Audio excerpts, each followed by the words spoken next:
Good morning, everybody. Thank you for coming and being a part of our webinar today. We are so excited and thankful to our sponsor, MIT Professional Education, as well as all of our tech and inno community sponsors, Chewy, Macronet, InterSystems, OutSystem, MIT Professional Education, Progress, Red Hat, and Rocket. And a special thank you to our Mass TLC global sponsors. It is with their support that we're able to do all of the programs and initiatives that we do throughout the year. I am now excited to introduce our speaker today, Blade Kotelly, who is an innovation and user experience expert, as well as a senior lecturer at MIT. He has worked with global brands such as Bose, Anheuser-Busch. He has been featured in publications including the New York Times and the Wall Street Journal, as well as NPR and BBC, and many others. I don't want to take up any more time. So with that, I am excited to introduce Blade Kotelly. Thanks so much. I appreciate that, Sarah. Okay, so I'm sharing. That's looking good, Sarah? Want to make sure? Okay. Yes. Let me shove this window here. I just want to make sure it pops up. Okay, there we go. So the title of the talk is The Crossroads of Digital Transformation and Innovation. So I have this kind of silly mnemonic here of crossroads here. But I wanted to make sure we could get into both topics and just give you some sense of background. As Sarah mentioned, I've worked with lots of different kinds of global companies here. And in every one of these organizations, whether it's a big company, a small company, a medium-sized company, whether it's B2B software or B2C consumer products, government agencies, when innovation works really well, and when you want to do something like digital transformation in an organization, they all do the same things the same way. And when it goes poorly, it kind of goes poorly in certain kind of predictable ways. So I'm leveraging a lot of things that I've done over the past 25 years of work, as well as 17 years of teaching at the university level here. I'm over at MIT teaching undergraduates and professionals in professional education. I'll be joined here in a little bit by a colleague of mine as well, Michael Davies, to add some more color to some of this as well, because Michael and I teach a class in the summertime for professional education on digital transformation. So let's just talk about digital transformation for a second. You know, when I was preparing for this talk, and over the past couple of years, I kept thinking, what is digital transformation? Now, I kind of know what it is, but it was getting really popular, and people were talking about it a lot recently. And I thought, this seems so strange to me. And I would even attend lectures at conferences, and I would walk away thinking, I don't know what they're talking about or why this is interesting. And I tried to do some more work, and so preparing for this talk, I researched and I looked at a bunch of corporate websites for companies that have been around for the past a little over 20 years, since 2000. And I did a lot of work historically looking at old websites and looking at new websites. And so what I have here to present to you are going to be a couple of pieces that I found with the corporation's name listed, with their description of digital transformation. And we'll be launching a poll right after I read the quotation, have to choose, do you think this was written in 2001 or written in 2021? Are you ready? Here's the first one. Citrix. Digital transformation is a strategic adoption of digital technologies. It's used to improve processes and productivity, deliver better customer and employee experiences, manage business risk, and control costs. Digital transformation represents myriad tools, solutions, and processes. An effective strategy is one that's customized for each unique organization. So, Sarah, you can launch that poll, and let's see what results we get. We'll give you just a minute to get those in. Sarah, you can let me know when we start getting a handful, and we can report results. Yes, it's going quickly. It's changing. Okay. Great. Seems as though we're landing at about 7. It's changing quickly, but 71% for 2001. Oh, it's still going. Sure. So we'll just say roughly 70% 2001, 30% 2021. That's fine. Okay, let's take a look at this next quotation. We'll launch a poll again when I'm reading this here. Salesforce. Digital transformation is the process of using digital technologies to create new or modify existing business processes, culture, and customer experiences to meet changing business and market requirements. This reimagining of business in the digital age is digital transformation. Let's launch that poll again. When do you think this was made? Or when do you think it was published, I should say? 2001, 2021? When is it on their website? What are we getting for answers here?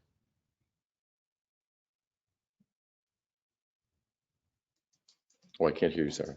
Changing. Okay. What's it looking like? Okay, we're getting to about a 55-45, 2001 to 2021. So a little bit about for 2001, but it's a little more split here. Is that interesting? Great. Thank you, Sarah. Well, let's reveal what it is. They're both current today in 2021. You can go to their websites and find both those exact quotations right now. And so 70% of us thought that can't be current. And for the first one, and 55 thought that can't be current now.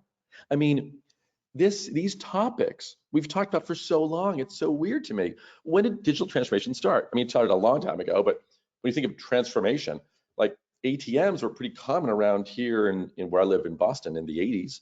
Started in 1967 in London, actually. Can you imagine the swinging 60s in London, and it's Friday night and you have no cash for a big weekend and you could go to use your ATM? That must have been really incredible. But in the 80s, it was now common. E-commerce was starting before Amazon, but Amazon started in 96 and e-commerce started exploding. Expense reporting software. When I was first working, I had to use Excel and sign a document and give it to somebody down the hall. By the 2000s, we have workflow. So I can start an expense report, get it sent to my boss who's in a different state. She can sign off it, send it to the accounting department. This is amazing. But that was the 2000s. And by 2010, electronic signatures are now becoming commonplace. It's still not used everywhere, but a lot of places. So why are we talking about this now? This is so strange. Because most people, what they're talking about is automating existing manual processes or semi-manual with technology, or automating a process they're already using some technology on with new technologies. This is called robotic process automation. So this is a great definition from Wikipedia. Robotic process automation is a form of business process automation technology based on a metaphorical software robot or on an artificial intelligence or digital worker. It's sometimes referred to as software robotics. So this is the issue. It is wasteful and bound to fail, as my colleague Michael Davies would like to say. And why? There's a lot of problems with it, but I'll just talk about 3 of them. You have inflexibility when you do this. You codify an existing process, but humans are out of the loop. So when you need to make changes, it's hard to do because this process became more rigid. Maintenance is hard. Once you codify the process, it becomes hard to update and maintain. You develop tech debt over time. It's costly. And while you're maybe speeding up some aspect of the interaction, it becomes expensive and you don't really get much value for it. And this staffing is interesting. Your strongest technologists don't want to work on these projects. They're not that interesting. And when you have these projects, good technologists, it becomes very expensive. Think about this, COBOL programmers. COBOL, a programming language that has not been taught in universities since the 80s, are still making between $65,000 and $90,000 a year. That's because financial institutions need to have these people programming on these old systems. Lisp programmers are making between 90 and 155. So if you're looking for a new job, you might want to take a look at this. By the way, there's someone with something unmuted on the line here. So I'm not sure who it is, but if you could please mute. So why do people do robotic process automation at all? It's very strange if this isn't quite valuable. Well, this, if you walk away with nothing else from this talk, is probably the most interesting thing. It's called bike shedding, and I'm sure you've experienced it if you haven't heard of it. In 1957, Northcote Parkinson says, within an organization, people give disproportionate weight to the trivial issues. So he talks about the law of triviality, and he uses 2 examples. He says, well, let's talk about people deliberating about an atomic reactor and contrast that with deliberations for a bicycle shed. And he posits that the time spent on any item in an agenda will be inversely proportional to the sum of money involved. And I'm sure you've seen this happen. So the reactor in his example is so expensive and complicated that an average person can't understand it. So people assume that those who work on it do understand it. On the other hand, everyone can visualize a cheap, simple bicycle shed. So planning one results in endless discussions because everyone involved wants to add a touch and show personal contributions. I've seen this happen for sure in many different kinds of environments. So how does that apply to digital transformation? Well, if we use a graph where we say consequential is on the top and trivial is on the bottom, easy is on the left and hard is on the right, the trivial and easy stuff is bike shedding. So for digital transformation, that's going to be robotic process automation. And why?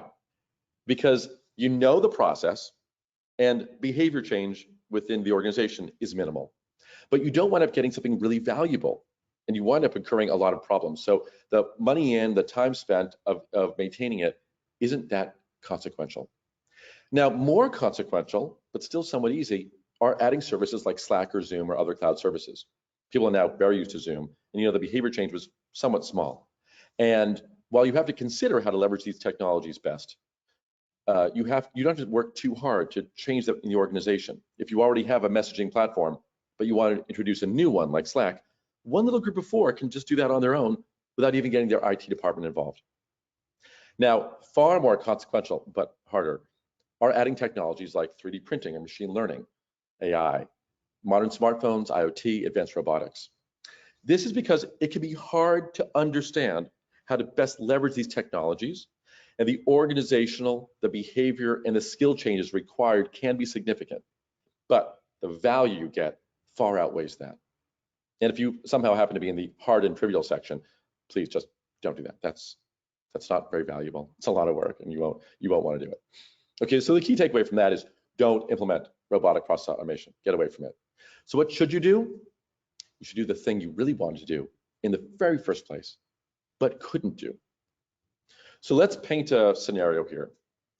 You have an airplane fleet, a huge fleet, and all those airplanes are similar to each other, but they're not identical. So you know the parts for every airplane based on the serial number, and this will be the visual representation of your fleet. You can't stockpile all the needed parts because you have different planes that need slightly different parts.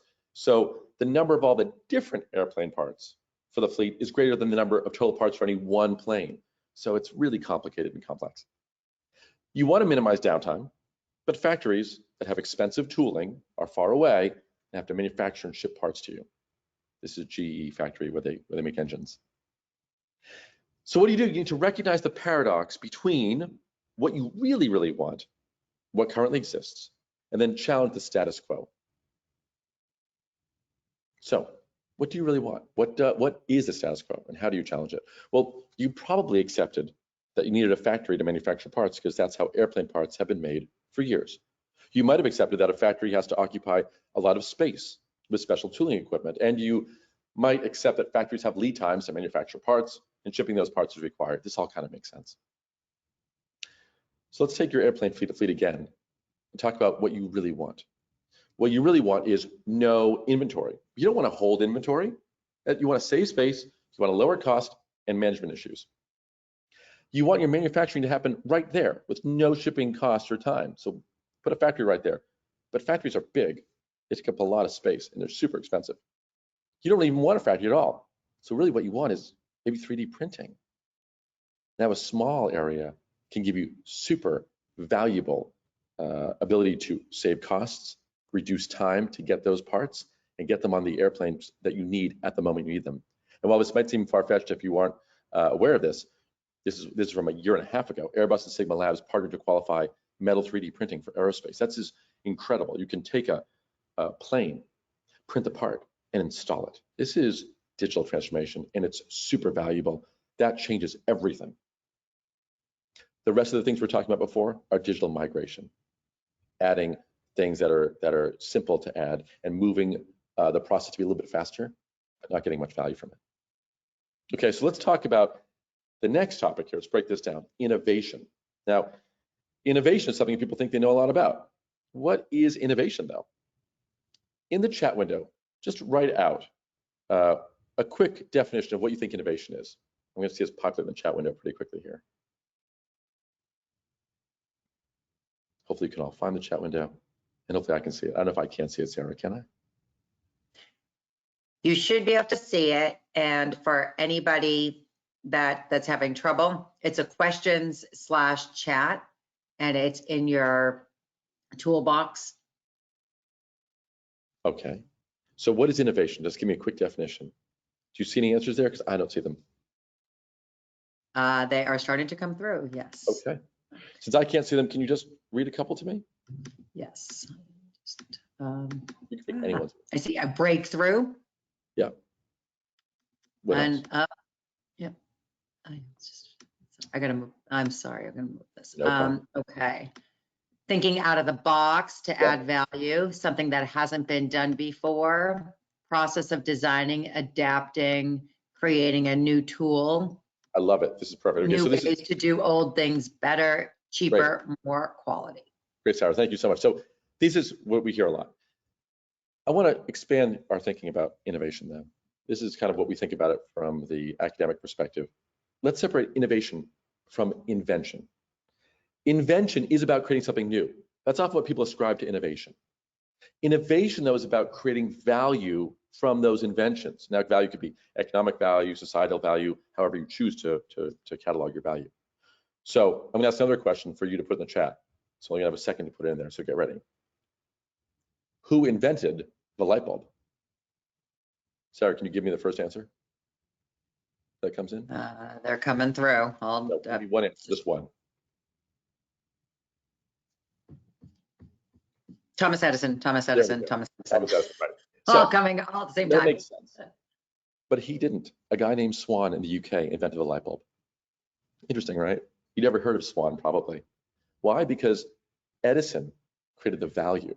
So I'm in Boston here on this beautiful snowy morning, and across the way, right across the way where I can see, in Back Bay, Thomas Edison's team went into people's houses and said, look, your house is burned down because you've got flames on the side of your walls, and that's how you get light at night, but it's not very safe.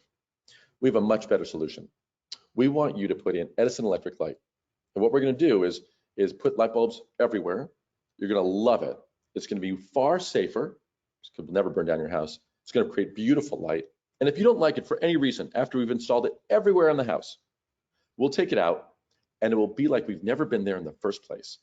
Now, we would call that low switching cost now. They didn't use that terminology then. But what they did is they said, okay, let's try it out. And they would turn the gas off, and they would turn off they'd take out the fixtures that ran the gas lighting. And they took the tubes that existed in the house already, and they put wires in. They then put the Edison fixture on, and they spun in the Edison electric light, which is the same light bulb thread count as I'm using on my most modern Hue light bulbs by Philips that I can use with my smartphone that communicate to each other remotely. And they put a meter outside the house so people knew how much they were spending as electricity was being generated a mile that way. This system approach delivered the value, created the value. That was the innovation. It was Edison's team, and that's why we think Edison really invented the light bulb. Now, this is interesting about Uber. How did Uber innovate? Throw some answers here in the chat window again. Wish I could see it. But list any way that you think that Uber innovated. Because they innovated in lots and lots and lots of important ways. It's a much more modern example here. So throw that in the chat window. Sarah, do you have any answers coming up? You just give me what happens, I think, when they hit enter, they all come in at the same time. So just give me one sec. Sure. Okay. Give me two of them. Took the ambiguity out of getting a cab. Use personal cars to move strangers around. Great. Let's. I think you've all been thinking about this, so I'm going to bring up just 4 of the myriad of examples here.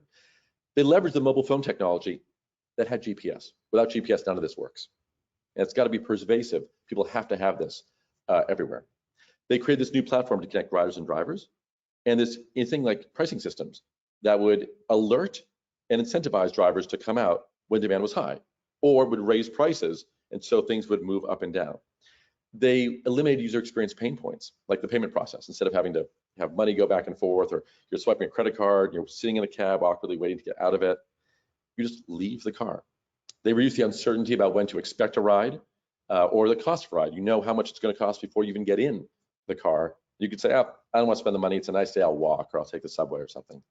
And we increased accountability. So those cabs where you'd look for a seatbelt, but the thing would be tucked in somewhere and you couldn't get your seatbelt to work. What do you do? Complain to the cab company they're going to fix seatbelt for cab 34? Probably not. So now the accountability goes up and people can rate each other to create better behaviors. Really important innovations. Now, there's a great design consultancy that talks about innovation, and I think this view is absolutely right. They talk about it between the intersection of business, technology, and people, and you probably have seen this kind of model before. And they label the different kinds of innovations between those intersections. But at the core, between business, people, and technology, they say the most important one is experience innovation. And I agree with that. But I like to think about it, when I talk about it, slightly differently. So for my consulting clients, we expand this to work to make sure we think about culture. Culture is super important because culture influences the way people behave, the way that businesses operate, and the technologies that people invest in. And culture is changing very, very quickly as the rate of innovation is also increasing. So I'm going to show you a little video. It's a 1-minute video, and it's a former student of mine who works at Apple and was basically in charge of the iPhone production line in China at the very young age of, I think, 25, and maybe even 24. A very smart person from MIT.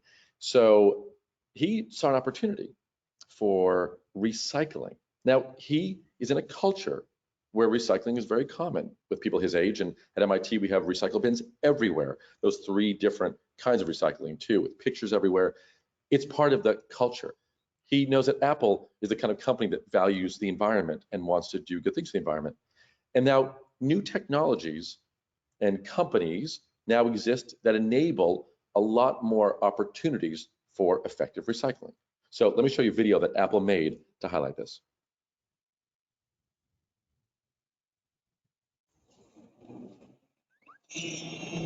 We were touring a factory in Guangnan, China, and we kept seeing these massive towers of plastic.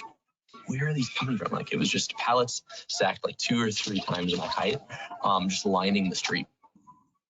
So as we make a few 100,000 phones a day, there's a lot of parts coming into a factory. It comes in packaging, it comes in trays, and then you scrap the tray. So there's just so many, it's so obvious. Like, just find a recycler, take them away. So we were in this exec review and we were like, yeah, we found a recycler. They're going to start carting them off. It all worked out well. It only took us 6 months. Don't worry. Instead of it being kind of a pat on the back, we had our wrist slapped a little because we didn't go deep enough. Why are there so many trays? Where else can you apply the same model? So if you can do this with trays, why don't you do it with pallets? Why don't you do it with displays? Why don't you do it with film? And the expectation at the end of the meeting was like, I don't want anything going into landfill anymore. All factories, all making iPhone, 0 waste to a landfill. And the goal is to make 0 waste the standard for Apple worldwide.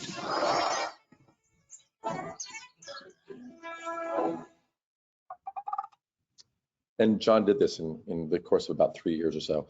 Pretty amazing and big change based on the cultural aspects of what were happening that enabled companies to be able to get through all the issues of security and making sure that no one can predict how many iPhones Apple's making based on the number of pallets or number of things that they're moving out.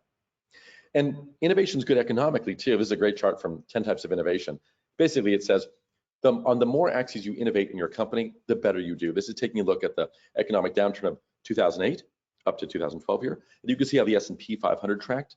And companies that innovated on more axes, 1 or 2, 3 or 4, 5 or more, did significantly better. But what I want to highlight is, why are we talking about digital transformation now and innovation together? This one slide produced a lot of research done at MIT and Harvard by Clay Christensen and Jim Utterback, and talks about time on this one axis and performance on the other axis, and how over time performance increases. And you'll see this, but it increases in a certain way. It increases in the shape of an S. So they've done studies on this for every kind of technology. I'm just going to use cell phones for an example. I think it's a really important one here. So remember the first flip phone here that you might have purchased if you're old enough? This is a really expensive flip phone, and it was hard to manufacture because you have an object that opens up and you've got cables running through this hinge mechanism. But the objectives were amazing. Make sure a person who's never seen this could answer a call within 3 seconds. That means it has to have visual affordances and be very clear about where you grab it and how to open it. And the hinge needs to look like a hinge. And then that ear cup, which doesn't need to be an ear cup, is there so you know put that to your ear, because that's what phones kind of look like. And we're leveraging existing mental models that people have. Well, That comes out, another company says, wait, we can do this a little bit cheaper with the same value to the customer by having an object that slides and hits a little micro switch. Now, that's a lot cheaper to manufacture, and there's no wires going through that hinge mechanism. And that improves the performance. It's cheaper. Then Nokia says, forget about this. We're not even going to bother. We're going to just have buttons that are hard to press. Don't worry about it. And that became a hugely popular device worldwide. And then we see things coming in. Now they're coming in, this is how the S-curves always form, at a lower performance level than the current product out there. This dominant design, the Nokia candy bar design is becoming the most common dominant design. But all of a sudden we see this kind of weird object like this appearing, particularly in Europe, where you're using it to text people. Because on the Nokia to text people, you had a triple tap.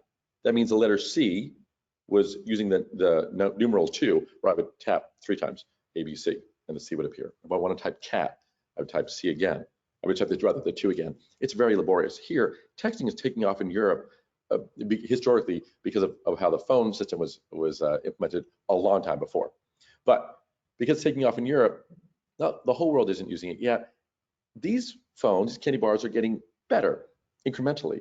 They're getting smaller, but they're not really changing the form factor. So we've softened the rate of performance increasing.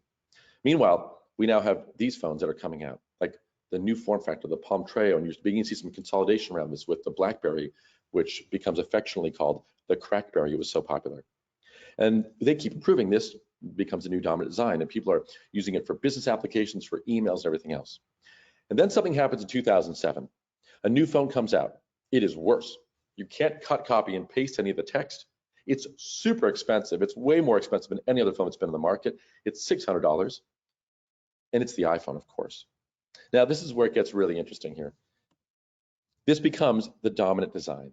And you've seen now this big giant screen become a bigger giant screen, and it's what every phone is. And what's interesting is these companies here, where you have they're making a phone with buttons. The iPhone comes out, and it almost would seem immediately obvious that this is going to be the wave of the future. But people say things, and maybe you were one of them who said, "Oh, I can't type on glass. I need buttons." And those companies said, "Yeah, we agree. We're listening to our users and our customer base, and they say they need buttons. So we're going to make a phone with more buttons on it." But of course, you didn't need buttons. And Apple figured that out, and everyone else figured it out, and all these different companies went to this form factor, and the other ones just stopped making phones almost, well, not immediately, but soon after. Now, this is where it gets particularly interesting with digital transformation. And Michael, if you want to take yourself off mute here, I'd like to have you add to this. This little inflection point in the curve here is happening about 2009. And what we see is enormous global behavior change in terms of what people are doing. They're spending a huge amount of time using this new device in new ways, where prior to that, when you introduced a new technology like the television, it would take 50 years for behavior change that only took about 10 years here. The world economy changes in about 3 years, and we go from having 1% of adults connected in the world, wherever they happen to be, mobily, to 80% in just 10 years. This is why digital transformation is a big topic now. Michael, do you want to add some color to this? Well, yeah, I think the key thing is the iPhone was not a successor to the previous generation of smartphones. It wasn't a better BlackBerry or a better N95 or a better Treo. It was someone, again at Apple, thinking from like first principles about what are you trying to accomplish. So it's actually a really pretty sophisticated Unix computer with a touch screen added so that you can use it easily. And to your point about affordances and ease of use, shattering ease of use, particularly suddenly for being able to do things like browse the web when you're mobile. And that triggered what, I hesitate to say this in these days, it rapidly triggered what's called epidemic adoption. This spread like an incredibly virulent disease. We've all been infected with smartphones, and it was also very general purpose technology. It was a platform with which you could do all sorts of different things. You couldn't just send messages. You could take photos, you could use it as a camera. The range of potential applications so broad, and that was an enormously powerful combination. When it comes to true digital transformation, those sorts of breakthrough innovations coming at it from first principles are the really powerful ones that create staggering amounts of value. One of the things where we can actually say, in this case, create quote unquote trillions of dollars of value. I like it, but that's with a T, trillions. So I think you might. I didn't properly introduce you before. Michael is another colleague of mine at MIT. He's a senior lecturer, also in the School of Engineering and in the Sloan Business School. I think you have 2 appointments. Is that right? I think that's right. Yeah. Yeah. And has a consulting company as well. And we've worked together for so long, 15 years now, I think. Well, I should add the personal color here, Blade. I was one of the people who worked on the first digital smartphone with Nokia in the 90s and actually was part of that development team. And in the spirit of full disclosure, both Apple and Samsung are clients of mine at the moment. So it's been an interesting 20 years. During Q&A, you can ask both of us questions about each of these topics here. Thank you.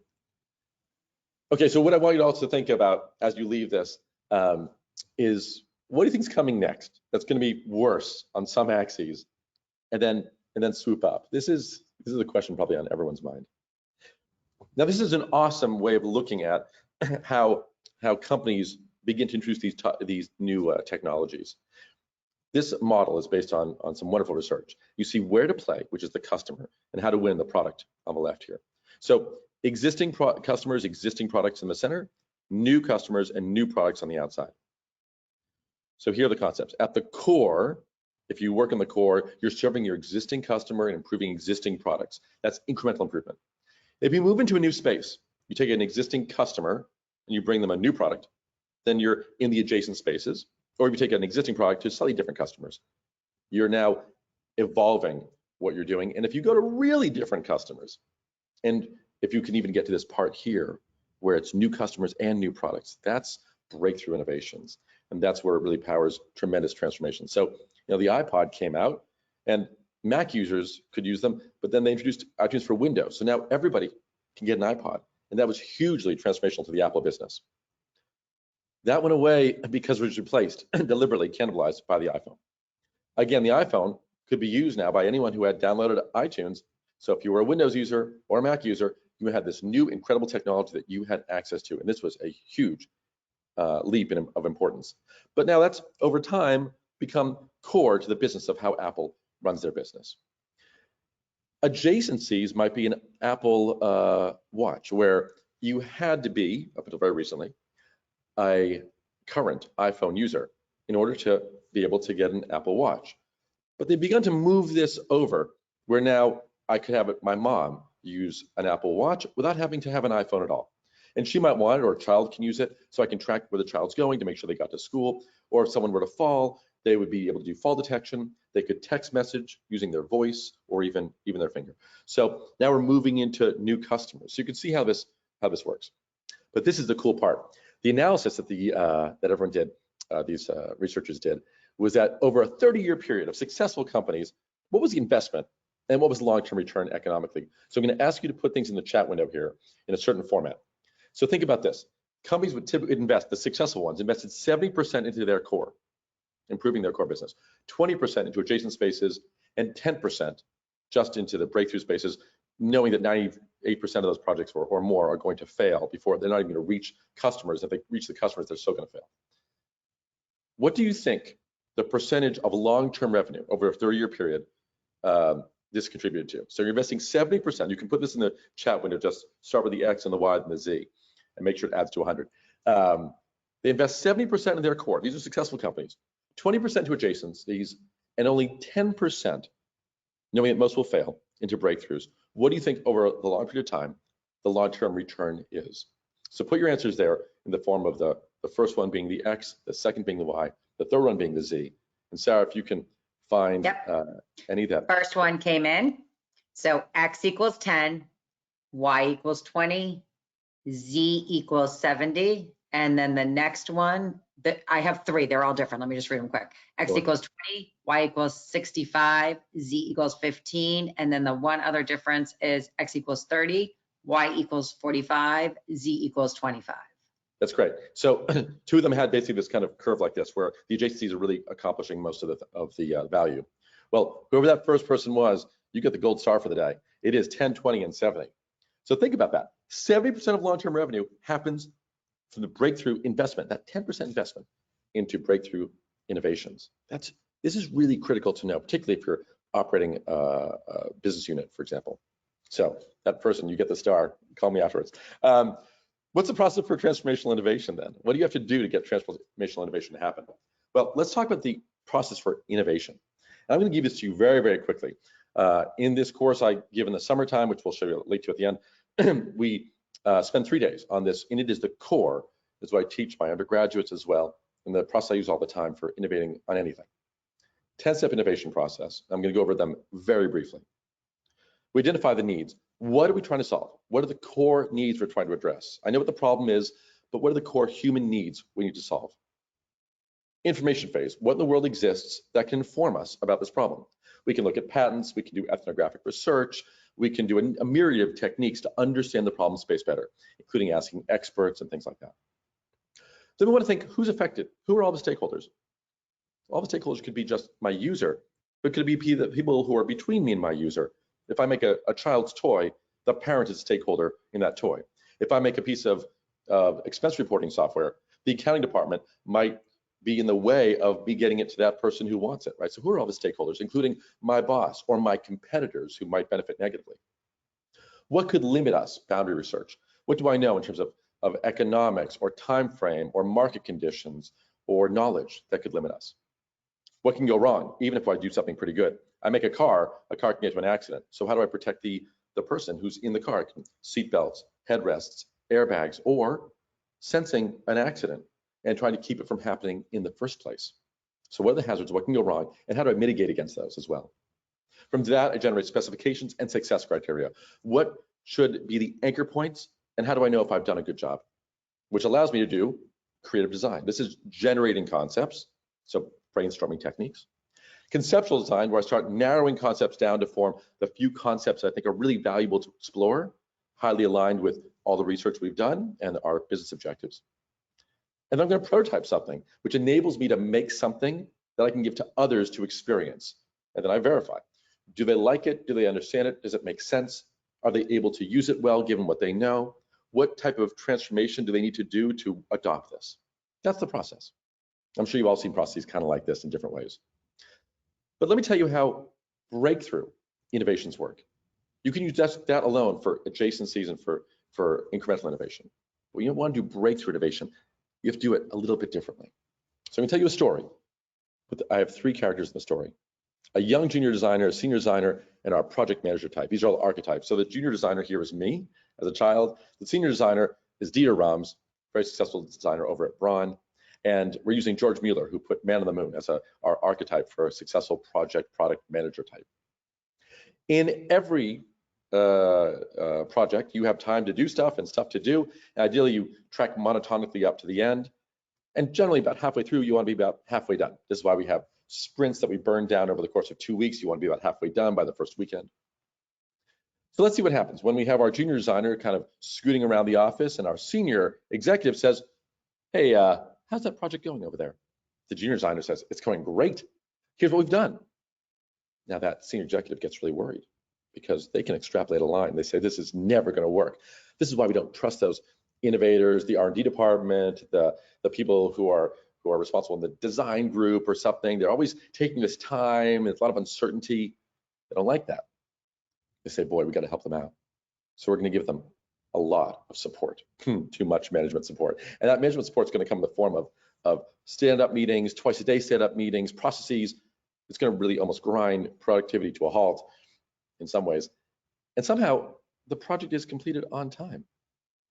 And we thank the management team because they're the ones who got those designers, those innovators, the R&D department back on track. Let's take a look at a different example. Our senior designer is strolling down the hall with a cup of coffee, and that a senior executive says, hey, you've been doing this kind of work for 30 years. You're successful, you have a great track record. How's that project going? The senior designer says, it's going great. We've reinvestigated the personas. We know what we're not going to do. And at the end of speaking in metaphors for an hour, that executive has no idea how the project is going. So he says, great, let's just get a little bit of support from management to help out. The senior designer says, sure, that's fine. They won't get in the way too much. And the project is completed on time. And we thank the partnership between design and management. But the truth is that senior designer was lying. He learned to lie because he's had to lie to keep his job. This is how innovation, big innovation, always works. It always happens where the affective qualities of innovation, the things you can see and touch and feel, there's very little for about half the time of the project, and then it goes very fast. So there are two different phases here. So what's happening in the two phases? Let's look at phase 2 first. In phase 2, we have, no surprise, that 10-step design process that we do iteratively, and it's really good and it works great. But if you take a look over here, what got us to that point, that starting point? Well, to get that point from nothing, phase 1 is different, but it's still research, design, and test, just of a different nature. So in this case here, the research is, how do we learn about this problem deeply? The design is constructing questions to help us understand what that problem is. And testing is answering the questions and determining which ones are the most provocative and value and impactful that give us the little bit of information to get us that little 20% mark. And then from there, we can do something important. So we might say, what's driving us to think we have a problem? I might even agree we have a problem, but why do we think we have a problem? Or what's the meaning of the words we use to describe the problem? Sometimes people use words commonly in business so often, they kind of forget what they mean, and they have to pull those words apart. You might even say, who do we need to understand this problem? Who is not part of our team, who can give us a fresh interpretation? Roberto Vaganti's work, he's a fantastic work. You can read his book, Design-Driven Innovation, and he talks about interpreters. So for example, in design, we might construct a question, could using this new technology negatively affect the belief of who we are as a company, make us feel bad? That might seem kind of weird, because why would using a new technology make you feel bad if it's gonna make you successful? Kodak invented the digital camera. The team who worked on this showed the executives, and they said, okay, it's black and white, it's slow, it takes a minute, it's grainy, and there's no paper chemicals involved. Thank you very much. And they laughed them out of the room. They did patent the technology, which was good, but they figured this is ridiculous, it's not good, it's not the future. But now we all know that digital cameras are the future. I have at least 4, 8, 10, I probably have 10 or 15 digital cameras right now if I add up all the different CCDs. They went out of business. What's a dashboard? That's a common word that we use in business. We know what dashboards are. You all know what a dashboard is. But if I said, let's make a dashboard of all the innovation activities happening across the company, you have an image in your head, but may not be aligned. We need to actually understand what does dashboard actually mean? And we might say things like this. Could a baker give us non-traditional insight for manufacturing toys? And I asked a bunch of toy executives this question, and they said, of course not. I said, why not? Because bakers don't know anything about manufacturing toys. I said, but they know about manufacturing, right? Like, if you make a muffin, the muffin tin is shaped like this, the muffin pops out. If the muffin tin is shaped like this, it's called 0-degree drafting. It's hard to get that muffin out. If a muffin tin is shaped like this, you cannot get the muffin out of that tin, except if the muffin tin opens. Now, you might have a spring-form pan in baking, but they call that having action in the mold. Now, muffins, you just don't pour the batter into the muffin tin, you actually grease it. They use mold release. And if you have a very complex shape, like you're making Williams-Sonoma sells a cake pan in the shape of a turkey, and you want to unmold that, you let it cool longer. Now, you don't let it cool longer when you're manufacturing toys for complex shapes. You reduce the cycle time. I said, are you sure that they can't give you non-traditional insight? They went, oh my goodness, maybe they could. So when you get these provocative questions answered, you might come up with an answer you didn't expect. Like in this context, a dashboard is a summarized display of only high priority information usable from an Apple Watch. It's a very different kind of concept. But if you start there, you can start innovating in a dramatic way. So the design process for innovation is squarely here. It's also here, but I call that experience center lining, because you're getting to the experience of what you really, really wanted in the first place. What did you want? To have not a factory way over there shipping things and manufacturing long lead times. You want the part just to appear in your hands. That's what you want. That's the experience you want. We start with what people want. And this is required, this process, for breakthrough digital transformation.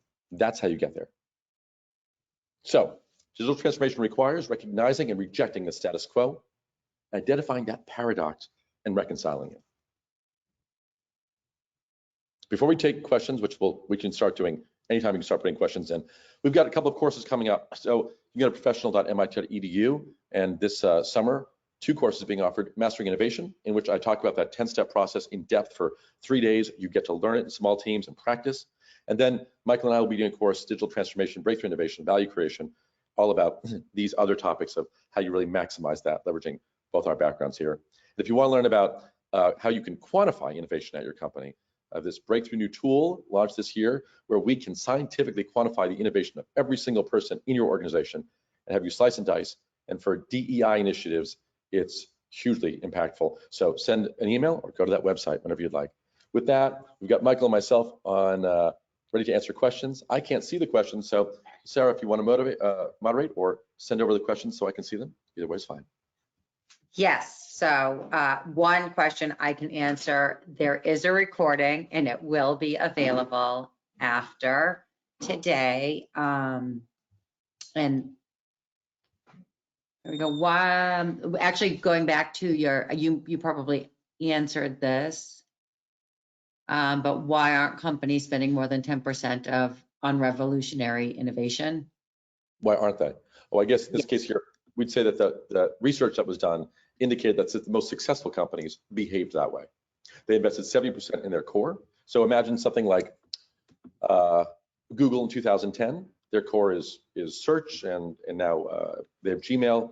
They're investing a lot into their core to maintain the value, which begins to, have continued value, but not a huge amount. But now they start doing things like buying a company that becomes Picasa, and Picasa allows them to get photographs in, billions of photos.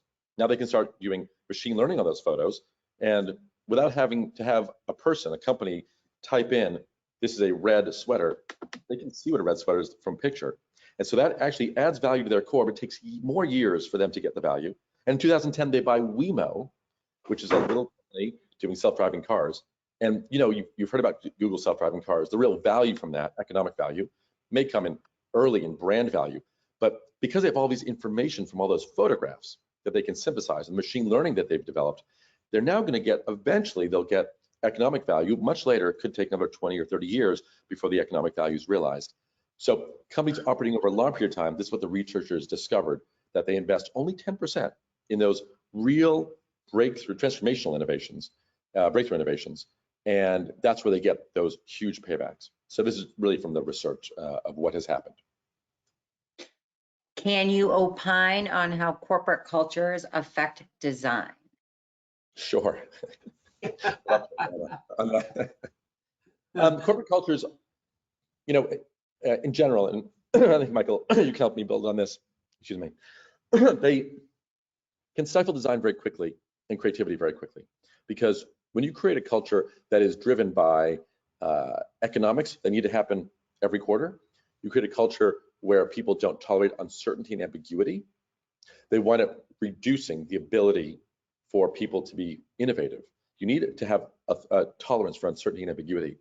At the same time, if you have people in innovation environments and in creative environments that don't have any leadership skills, at that point, they say things, you'll find people, I'm sure, in the org who are creative and they solve problems. They've been there for 10 years and you could never live without them, but they become kind of difficult at some point.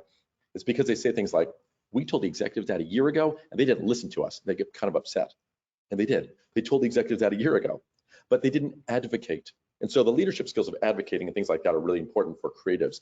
And I think in a corporate culture, if you don't have both, then you can't get great innovation. You need the creatives to have some layer where they can have the ability to have the connection and to have the leadership skills of other leaders. And you need people in those positions of managing to have the tolerance for ambiguity and uncertainty in order to allow this to be valuable. Blade, let me pick that up because as you know, this is something I think about on a daily, if not hourly basis. Short version, the longer lived you are, the more successful you are, the bigger you are, the more global you are, the harder it is to take on doing something that may destroy everything you've built up.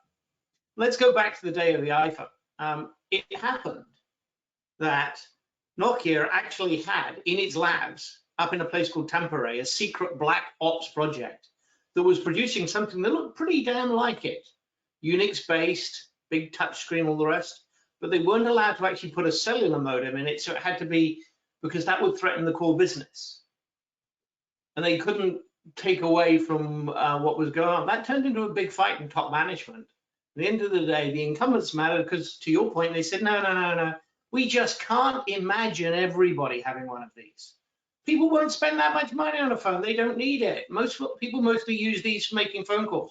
We happen to have done some recent research, and I don't know what the ages of the participants are, but basically young people nowadays only make about 10 or 12 unsolicited phone calls a year. That's the, hey, I'm just going to call you up. Why? Well, it's extraordinarily rude to make a phone call. Now, there's an interesting behavior change. In 10 years, you went from the expectation that, hey, I want to talk to someone urgently, I call them on the phone, to, oh, yes. Talking to my daughters who are in their 20s, their angst about the very, very narrow circumstances under which it is socially appropriate to make a telephone call illustrates this. And the shape of that S-curve is driven by two things. It's driven by the technology, but it's also driven by the business behavior and the managerial behavior and the leadership behavior of the incumbents. And they keep pursuing incremental innovation to the point where, hey, it's not really that much is happening. And then someone comes along with something that's really very different, the breakthrough that actually creates the real value. I'm a big believer in, well, you know, I'm a big opponent of RPA because it basically saves you a little bit of money, a little bit of time, but it actually makes it harder to change. So I'll go back to you on that one, Blade. No, I think that was perfect. That was a great answer. Okay, Right. so this is, there's a couple of questions in this one. Isn't it true that digital transformation should be led by business leaders? Too often, leadership looks to IT who may not have the skills to do this. There's a difference between an IT PMO and a strategic PMO function.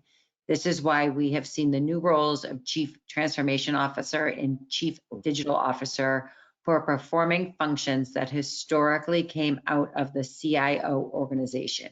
Curious as to your thoughts on this. Can I pick that one up, Blake? Because it alludes back to one of the sessions I did for MIT ILP. Two things. First of all, candidly, in some organizations, IT is one of the four horsemen of the apocalypse, along with HR and legal and the rest, crushing innovation. And it's not business leaders you need. You actually need people who are ambidextrous. Mm-hmm. It's the people who have the skills both of the understanding of the business and enough of an understanding about what you can do with the technology. They don't need to be technologists. So the most valuable thing you can do from the point of view of actually building your career in rest is figure out how to both understand the business and technology, be ambidextrous on that angle, and also understand what it's like to bring that startup mentality, that breakthrough innovation mentality, and also how big, complicated, established organizations work. If you have both of those ambidexterities, it makes you an extraordinarily valuable resource because you are the most effective people at driving this sort of change.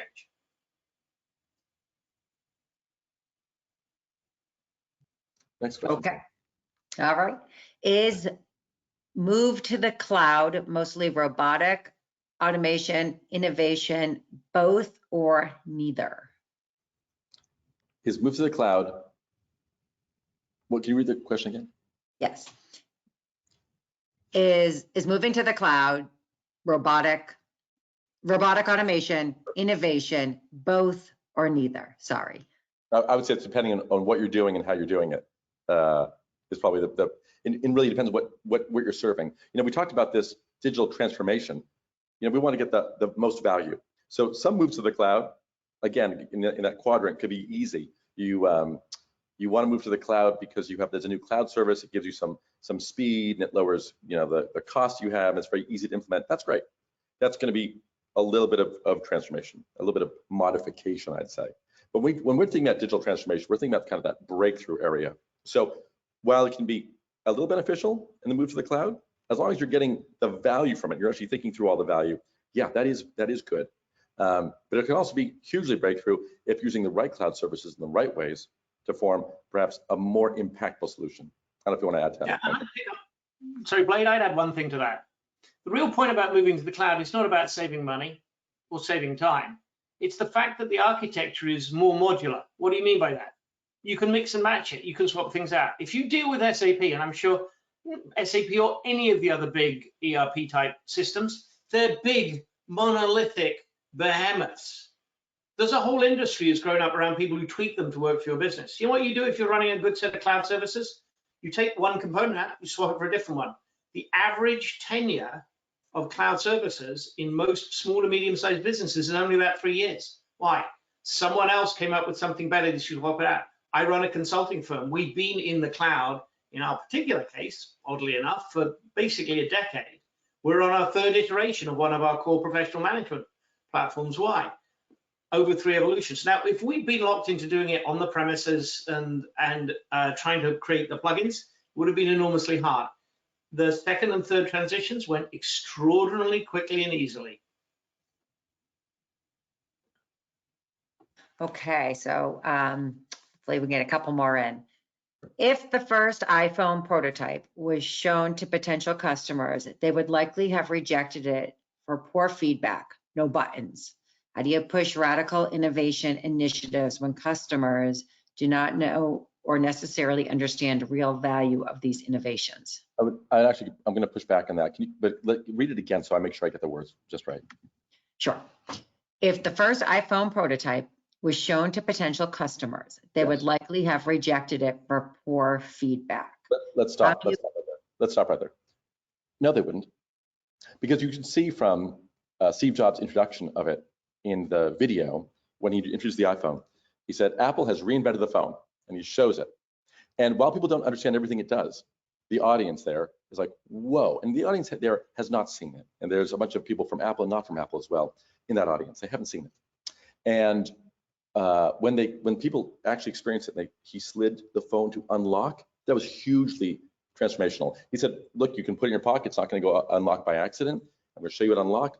The pinch and zoom was incredibly well done. All the features about how it worked, you would tap and you could see high resolution displays, everything people loved. Now, interestingly, there were 2 sets of reviews that came out right when it came out. Ars Technica, LifeWire, and some other publications said, this is incredible. We love it. It's plain fun to use. It's the best cell phone on the market. All the features, people loved it. The people who didn't like it weren't people who had used it, weren't people who understood it. They were just looking at it through the lens of the market. So you have David Platt at Harvard, you've got Market Watch, you've got some other organizations like that who say, Gartner. Which one? Gartner, who projected that it was going to be a complete disaster. Yes, and that it's going to fail and it should be passé in 3 months, and they should build it with someone else's marketing, with some other sucker's marketing budget. And one of them said, beyond all the iHype and iMania, the iPhone is not a revolutionary device that will transform the future. It's this incredible quotation I have that I show, and they're wrong because they never touched it. They just kind of looked at it and went, I'm looking at it through the lens of markets and how I'm going to invest in that company. Don't invest in Apple. But people who saw it and who felt it and used it, they loved it. And we can see that because people stood in line waiting for it because they valued what the company was doing, they valued the experience they were giving, and they kept buying it and it took off. So I would disagree with that way that's posited. Blade, I have a concrete example. From the week after launch, I had an iPhone at launch, and I flew to Europe where it was not yet available, and actually I couldn't connect it to a cellular network at the time. But I was running an innovation session for Deutsche Telekom, so a bunch of analysts from places like Gartner were there because they were on a panel with me, including the guy from Gartner who'd written the review that said, this is, I said to him, have you actually used one? And he's British, and he said, well, no, but I've read about it, right? And I've read enough to be able to form an opinion. So I handed him mine and said, do me this favor, right? Pick up your beer, go over there, play with it for 15 minutes, and come back and tell me what you think. And he goes away in about 15 minutes. He goes, no, he put his hand up. Nice. About 20 minutes, 25 minutes later, he comes back and he says, oh dear, that's going to be bloody embarrassing, isn't it? And I said, well, what do you mean? He said, I've got to figure out how to write a graceful retraction without looking like a complete bloody idiot. I think it's a nice way to end this webinar at 10 o'clock. What do you think, Sarah? Yes. Okay. Perfect. Thank you Michael. so much. I want to thank you, Blade, for presenting to our audience. I want to thank Michael for stepping in and being part of it last minute. I want to thank MIT Professional Education for sponsoring it, and for all of our tech and community sponsors, thank you. As I mentioned, this will be available, and I think I'm going to get Blade on record here saying he was going to do a little bit of a follow-up blog post. Yep. Right. Hopefully we'll have that soon. And then just for everybody, I am going to be following up with a survey, so please just take 1 minute of your day and complete that for us. So thank you so much. Everybody have a great day. Bye-bye. Thank you. See you. Take care.